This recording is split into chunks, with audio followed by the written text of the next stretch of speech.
La plus grande peur des coachs ou des entrepreneurs ou des travailleuses de lumière, comme elles se font appeler, c'est pas de ne pas avoir de clients. Non, ça c'est ce qu'elles croient. C'est pas non plus d'être subventionnées toute leur vie par leur mari parce qu'elles n'ont pas de revenus. Ça n'est pas non plus de galérer toute leur vie, de ramer toute leur vie, ou pire, de devoir retourner en entreprise, de devoir revenir salarié. C'est pas ça dont elles ont peur.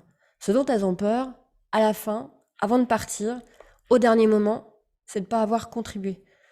C'est de ne pas avoir marqué de leur façon leur époque, leur temps, c'est de ne pas avoir eu un impact, en tout cas l'impact qu'elles auraient aimé avoir sur le monde.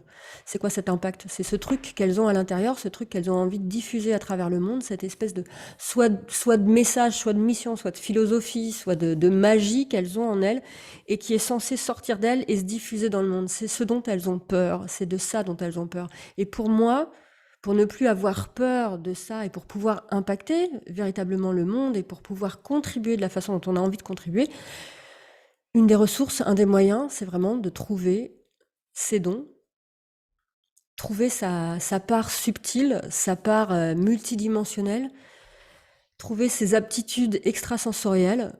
Vous mettez les mots que vous voulez là-dessus, mais en tout cas, c'est aller dans cette direction, c'est aller sur ce chemin-là, parce que c'est un chemin de certitude. C'est un chemin de confiance. Évidemment, ça n'empêche pas d'avoir des doutes sur le monde, sur son quotidien, sur sa façon de s'y prendre, sur qui on est. Simplement, ça installe à l'intérieur une confiance à laquelle on peut se référer, à laquelle on peut se connecter en très peu de temps. Quand on est dans cette voie-là, dans cette direction-là, donc de trouver ses dons, d'avoir enfin, c'est pas de trouver, c'est vraiment de révéler ses dons, ou de révéler sa magie, ou de révéler sa part subtile ou spirituelle. Quand on est là-dedans, il y a une certitude dans le cœur, dans le ventre, dans le corps et un peu partout. Et on se sent aidé, on se sent accompagné, on se sent soutenu. Voilà. C'est ça que je voulais te dire ce matin. Je te souhaite une très belle journée. Pense à t'abonner à ma newsletter. Voilà, tu recevras une guidance par jour environ. En général, c'est une par jour. Parfois, ça peut que j'en saute une, mais je suis humaine. Voilà.